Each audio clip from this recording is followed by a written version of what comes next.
because he got involved in politics.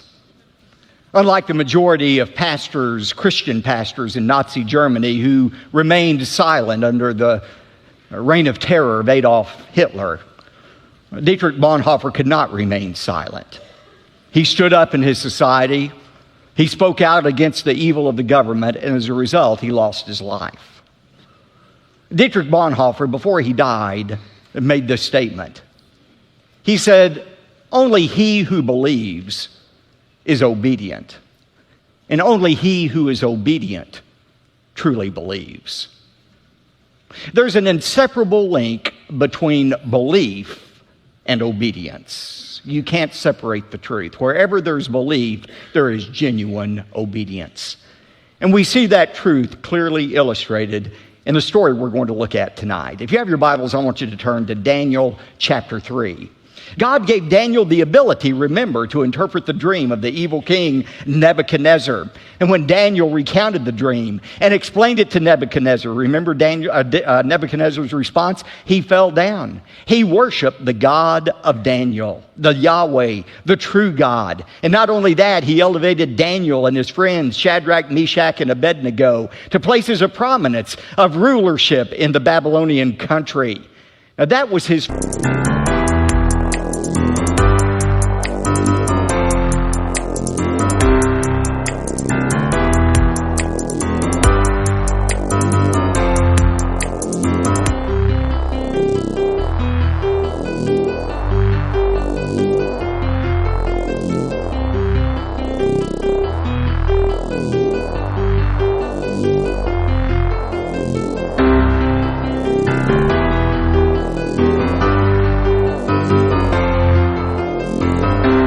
first response to worship God. But then in tonight's story, which takes place shortly after chapter 2, we see Nebuchadnezzar having a more humanistic response to this vision, a vision that said basically, Nebuchadnezzar, your days are numbered as king of Babylon.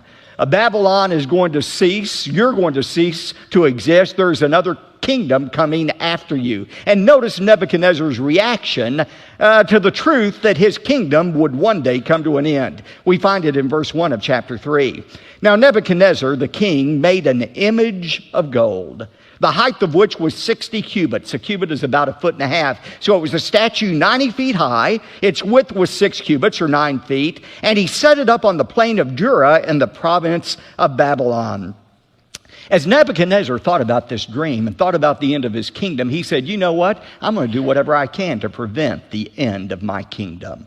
I'm going to take matters into my own hands. I'm going to see if I cannot somehow thwart the sovereign will of God.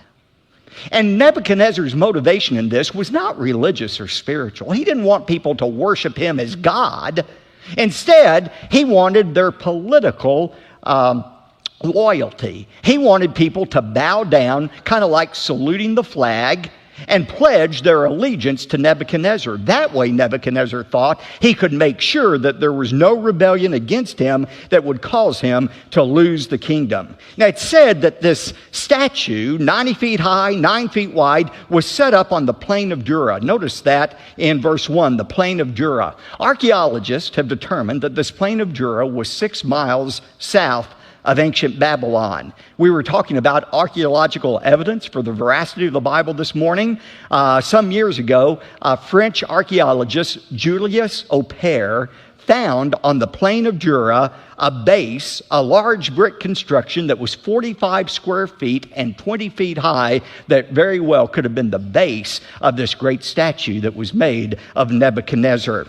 Now, again, the reason for this statue was not spiritual, but political. Look at verse 2. Then Nebuchadnezzar, the king, sent word to assemble the officials of Babylon. That is, the satraps. They were kind of like city council members who governed over different provinces of Babylon. The prefects, the governors, the counselors. He brought them all up for the dedication of the image that Nebuchadnezzar had set up.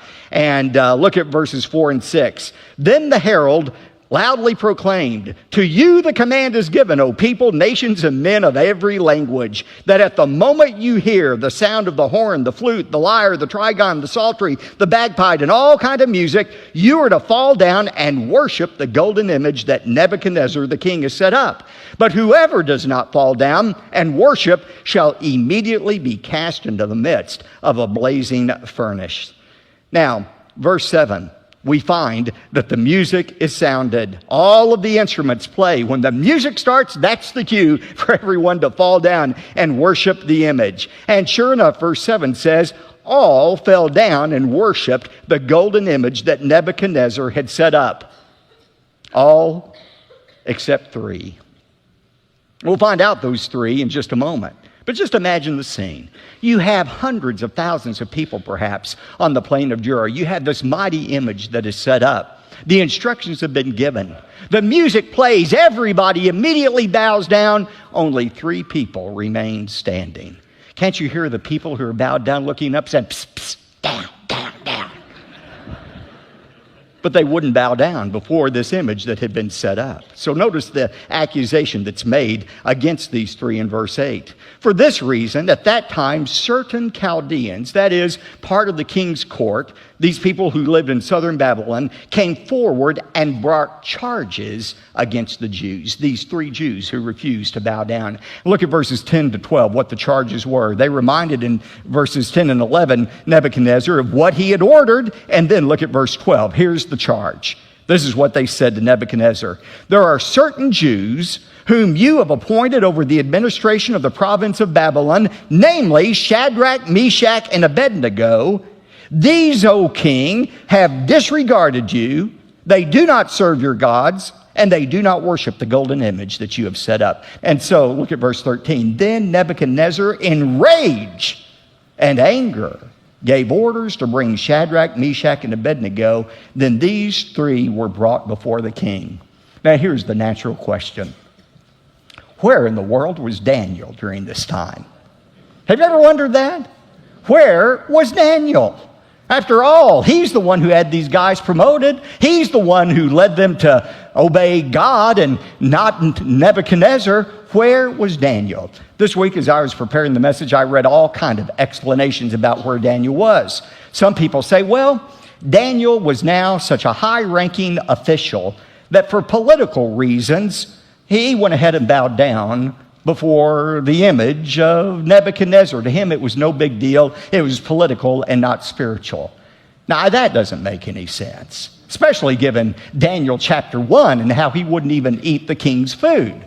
Another explanation is, well, maybe Daniel was ill on this particular day. Now, if I were choosing a day to call in sick to the office, this certainly would have been it. But I'm not sure that's a likely explanation. Some people say, well, maybe the king had dispatched him on a foreign trip as an emissary for the king to a foreign land. That's a possibility. We don't know. That's the bottom line, where Daniel was. But some have suggested that it was not fair for Daniel to escape this test when his 3 friends were being tested in such a severe manner. And that's really not logical to say this isn't fair, because the fact is Daniel was about to be tested. He had already been tested in chapter 1, and the lion's den was waiting around the corner for him in chapter 6. But there's a very important point and principle for all of us here. All of us who are God's people are going to be tested, but we're not all tested in the same way. God's tests for us are not the same test. In 1 Peter 1:6, Peter said, "In this you greatly rejoice, even though for a little while, if necessary, you have been distressed by various trials." That word various, poikolis, it's the word we get polka dot from. We are distressed by various tests. You're not going to escape testing in your life. If you're not in the middle of a test right now, either you've already come through one, you're in the middle of the one, or you're getting ready to enter a test. But God's plan for all of his children is to be tested, not to destroy our faith, but to strengthen our faith. Now, notice verse 14. Nebuchadnezzar responded and said to them, to Shadrach, Meshach, and Abednego, "Is it true that you do not serve my gods or worship the golden image that I have set up?" He said, maybe you all misunderstood, so let's try this again. I know you're new to our country. Maybe you didn't understand exactly what was being said in Aramaic, so let's try this again. Now here's the command. When you hear the music play, you just fall down and everything will be okay.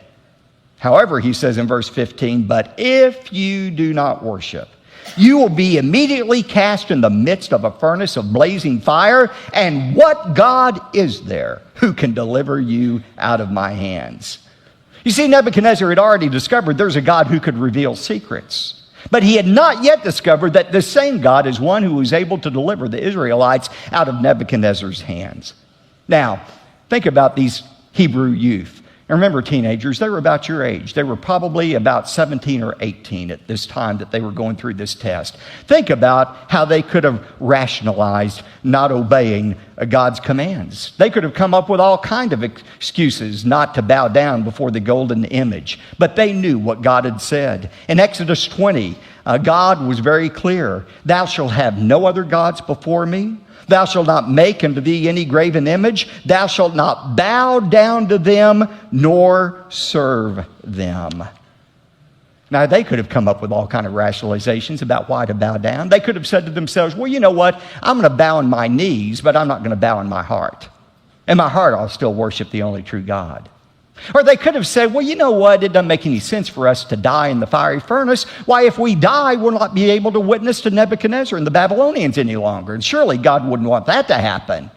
They could have come up with all kinds of excuses for reasons not to obey God's command and bow down before the golden image. But notice what they said instead. Verses 16 to 18. These are some of my favorite verses in all of the Bible.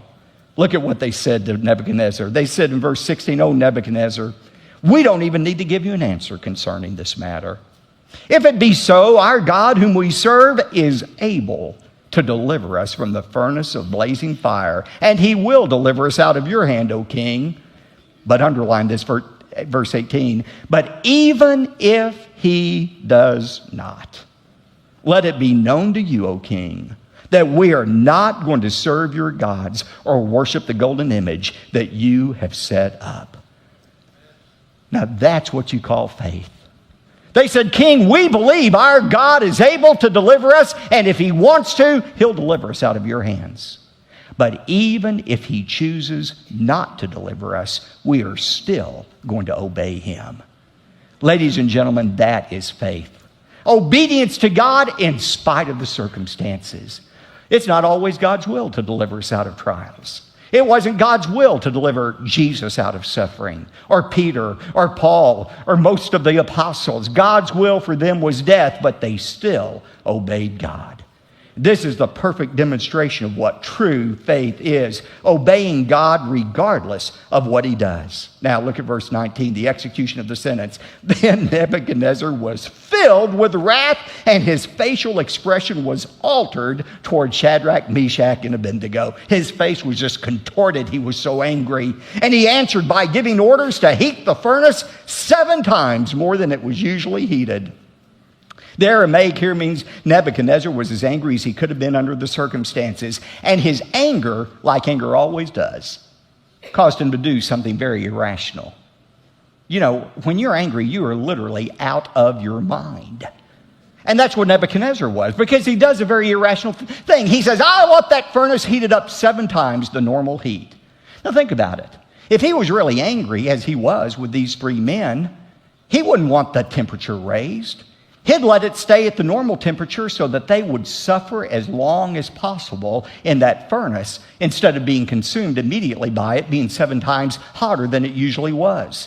But Nebuchadnezzar wasn't rational. One commentator said Nebuchadnezzar's furnace was hot, but he himself got hotter. And when a man gets full of fury, he gets full of folly. Great words. Look at verse 21. "Then these 3 men were tied up in their trousers, their coats, their caps, and their other clothes, and they were cast in the midst of the furnace of blazing fire. For this reason, because of the king's command was urgent, and the furnace had been made extremely hot, the flame of the fire slew those men who carried up Shadrach, Meshach, and Abednego. But these 3 men Shadrach, Meshach, and Abednego fell into the midst of the furnace of blazing fire, still tied up. Now look at God's miraculous delivery in verse 24. Then Nebuchadnezzar the king was astounded, and he stood up. Now apparently they had placed a chair for Nebuchadnezzar to sit in once the furnace door had been shut, and he was able to look in to see these three men.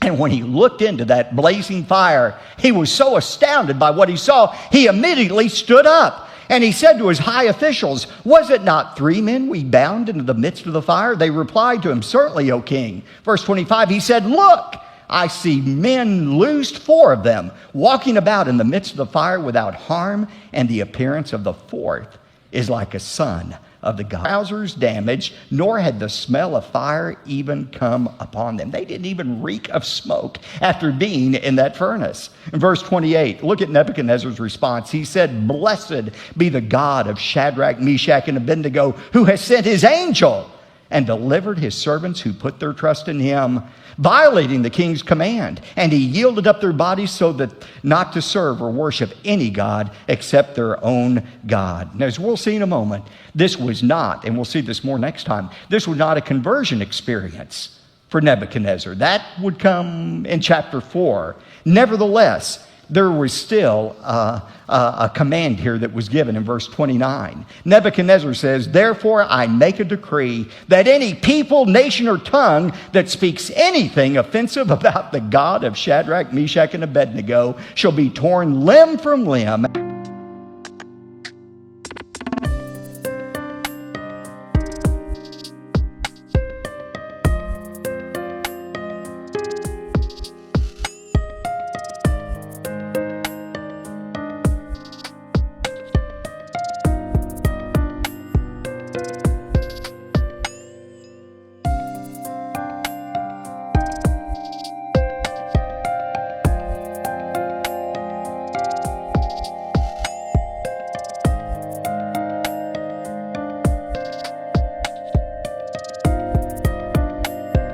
And their houses reduced to rubbish heap, inasmuch as there is no use of worship. He has no tolerance for any false gods or any false idols.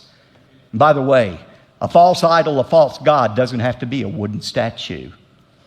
As I heard my friend David Jeremiah say today, we have American idols as well. Those American idols sometimes are money. We bow down before money. We worship money.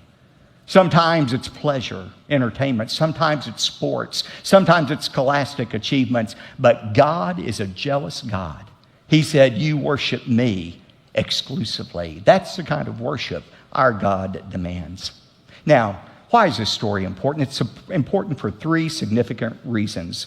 First of all, this story sets the stage for Nebuchadnezzar's conversion in the most dramatic way we're going to see next time. But secondly, this story foreshadows God's protection of God. There he was in the UN, greeting threats against Israel. Monday of that week in New York, he said, Israel will be eliminated from the face of the earth. And I want to make to you a prophecy that I promise will come true.